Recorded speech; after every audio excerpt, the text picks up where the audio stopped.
안녕하세요, 뉴스반장입니다.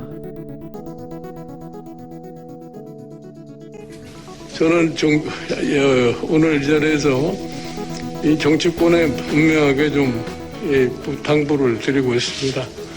지금 내년도 우리나라가 당면하고 있는 여러 가지 사태를 놓고 봤을 적에 지금 대통령이 출마하고 있는 후보들이 어떻게 그러한 문제들을 갖다가 직면해서 해결할 것인가, 이런 점에 포커스를 맞춰서 논쟁을 이룩해야지, 이제 더 이상 이 네거티브 전쟁은 좀 그만했으면 하는 이런 당부의 말씀을 드립니다. 김종인 국힘당 총괄선대위원장이 네거티브를 그만하자입니다. 왜요? 그리고 뭐가 네거티브인가요? 대선 후보자 배우자에 대한 철저한 검증이 진행되고 있는 상황에 느닷없이 이 모든 걸 중단하자고 갑툭튀하고 나섰는데요. 그렇게는 안 되겠는데요. 국힘당이 선거 전략을 급하게 전환을 시도하고 있습니다. 네거티브 중단 선언에 이어 이번 대선에는 영부인을 등장시키지 않겠다는 건데요. 헌정 사상 최초의 외기러기 대선 후보의 등장. 뭐래도 역대급입니다.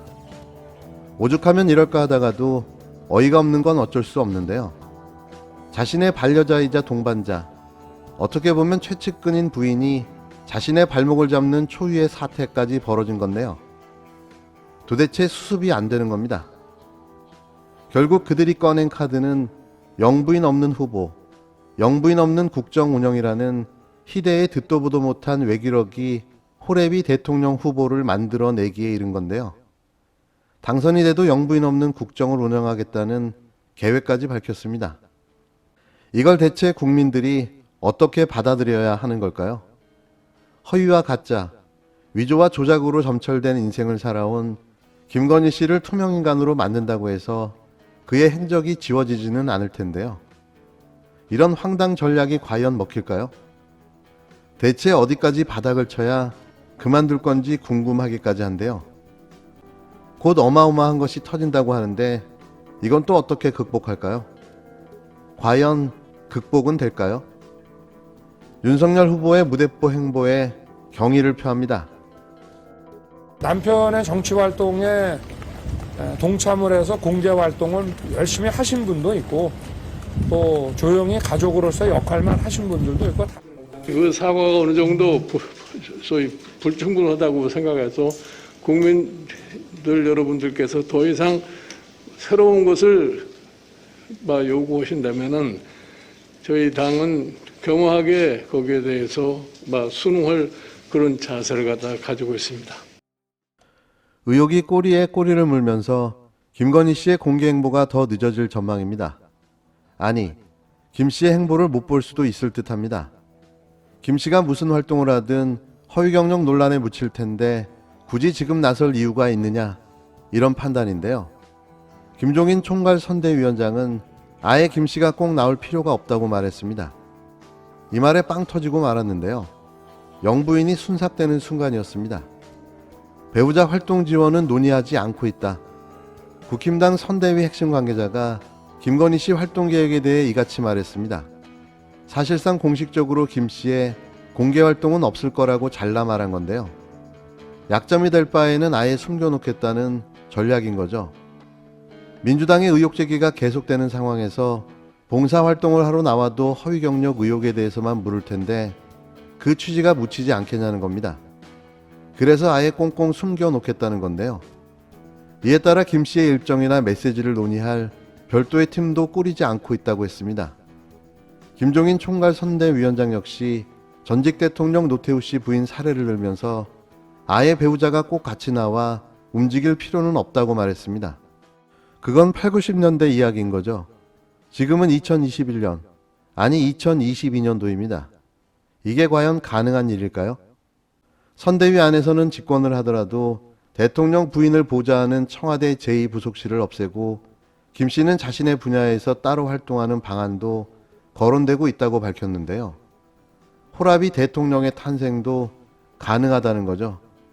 하지만 윤석열 후보는 남편의 정치활동에 동참해서 공개 활동을 열심히 하신 분도 있고 또 조용히 가족으로서 역할만 하신 분도 있다며 원론적인 입장만 밝혔습니다.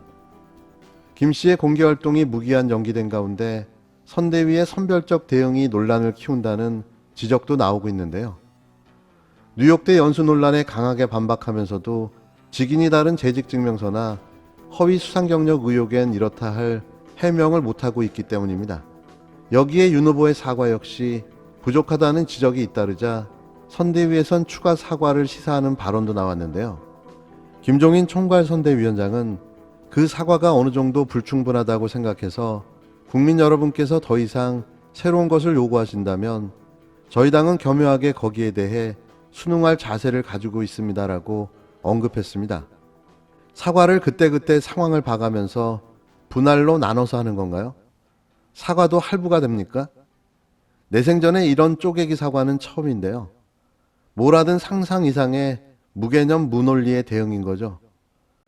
이런 가운데 김건희 씨 의혹에 대한 대응 방식을 두고 비공개 회의에서 이준석 대표와 조수진 최고위원 사이에 고성이 오가는 등 갈등이 드러나며 이 대표 패싱 논란이 다시 재점화됐는데요. 신지의 영입도 전날 밤 일방 통보하며 사실상 울산 회동도 물거품이 되고 말았습니다. 이준석 대표는 이번에는 어디로 떠돌까요? 연말 연시를 객지에서 보내게 되는 걸까요? 이런 당이 제1야당이라는 것 자체가 씁쓸하기만 합니다.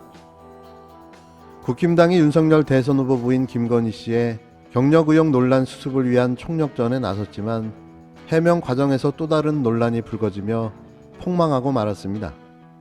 야권에서는 네거티브 전쟁을 그만하자는 목소리도 나왔지만 더불어민주당은 김 씨를 향한 공세를 이어가겠다는 뜻을 분명히 했습니다. 이걸 어떻게 그냥 넘어갈 수 있습니까? 단지 네거티브로 치부하기에는 그 정도가 심각한데요. 조국 전 장관 부인 정경심 교수의 사례와 비교할 때도 형평에 맞지 않는 거죠. 국힘당 이준석 대표는 19일 페이스북에 18년 전 조각까지 하나씩 찾아내고 있다며 2003년 김 씨가 참여한 전시 팸플렛 사진을 올렸는데요.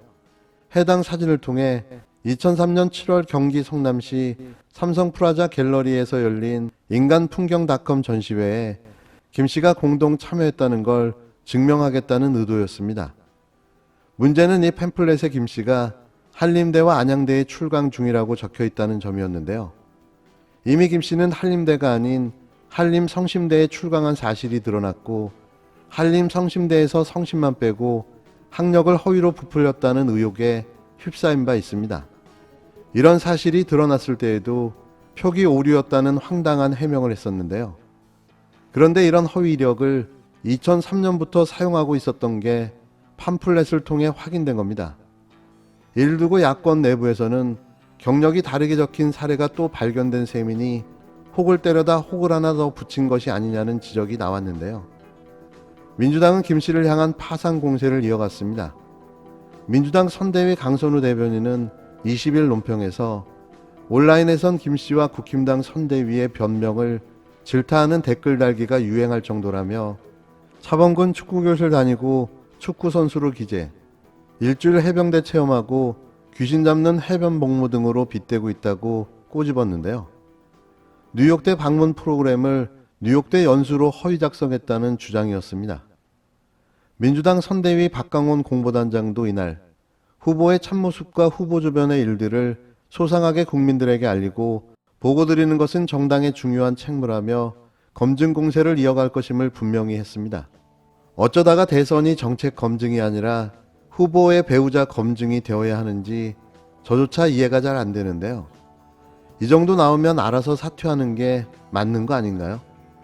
이토록 무식하게 버티고 아무 문제가 될 게 없다는 저들의 작태가 역대급 전무후무한 대선을 만들어내고 있습니다. 끝으로 같은 날 서울 소초동 아크라비스타 앞에 대학생들이 모였습니다. 가짜 인생, 현대판 화차, 김건희를 구속 수사라고 적힌 현수막도 함께 들었는데요. 이게 정상적인 모습입니다. 일반적인 국민이라면 다 같이 분노해야 하며 이런 범죄자 가족이 대선에 출마해서는 안 되는 게 맞는 거죠. 울분에 찬 대학생 대선 실천단 학생들의 외침을 들으면서 마무리하겠습니다. 사람들보다 돋보이기 위해서 학력 위조쯤은 할 수 있다고 말하는 사람이 있습니다. 얼마나 부정부패에 익숙해져 있었으면 본인도 아닌 자신이 이렇게 검증을 받아야 하는지 모르겠다는 망언도 서슴지 않고 말하는 사람입니다. 청년들이 연간 등록금 644만 원을 주고 힘들게 대학 다니는 이유가 뭡니까? 이는 학력 위주로 취직한 근본 없는 교수 수업을 듣기 위한 게 아닙니다.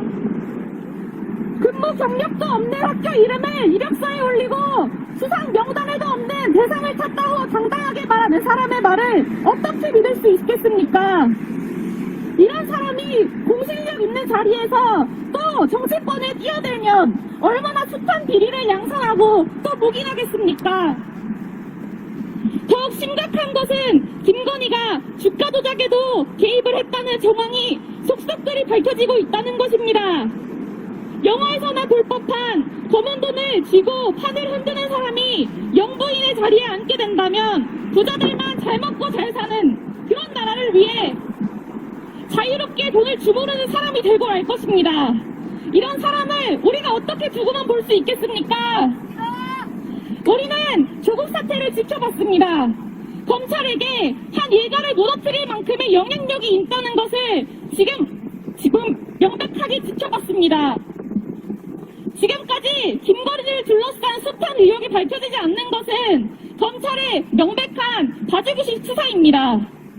범죄를 저지른 사람은 그에 마땅한 책임을 지는 게 당연합니다. 그러나 우리 사회에서 누군가는 치유권에 있다는 사실에 저는 굉장히 화가 납니다. 법 앞에서 평등하지 않은 사람이 권력을 진다면 얼마나 더 무서운 세상이 되겠습니까?